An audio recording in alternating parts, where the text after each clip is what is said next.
Hi, I'm Kate. I was 30 years old when I was diagnosed with acute promyelocytic leukemia, or APML, or APL for short. For a few months prior to diagnosis, I was very tired, shortness of breath. I was quite fit at the time, so I was running a lot, going to the gym a lot, but I was progressively sort of getting worse during my sessions. So I was thinking, is it my diet? So I went to see a nutritionist and things to try and boost things that way.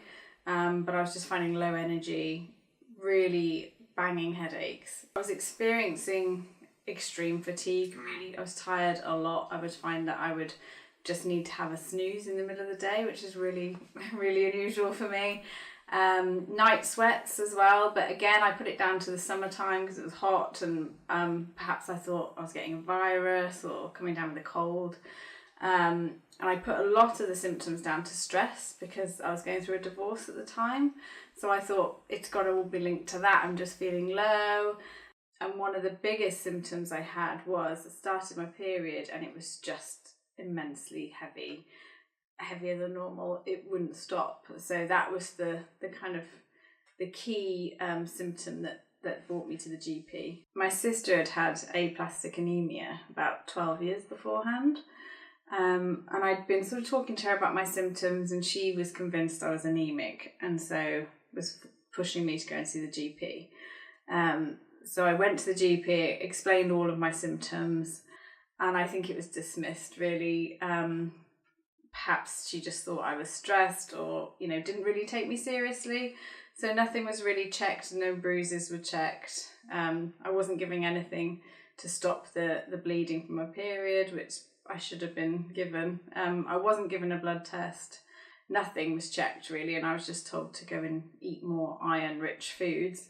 I did explain my sister's history with aplastic anemia as well, because then that was worrying me. That was a concern at the time. But again, it was just sort of dismissed.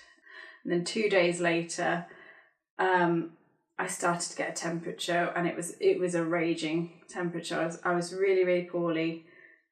It was the middle of the night, about 10:30, and I rang 111, told them my symptoms. I had a pain down one side of my neck, raging temperature, couldn't stop bleeding, covered in bruises, headaches, night sweats, the lot. I told them everything, and they booked an out-of-hours GP appointment at 1 a.m.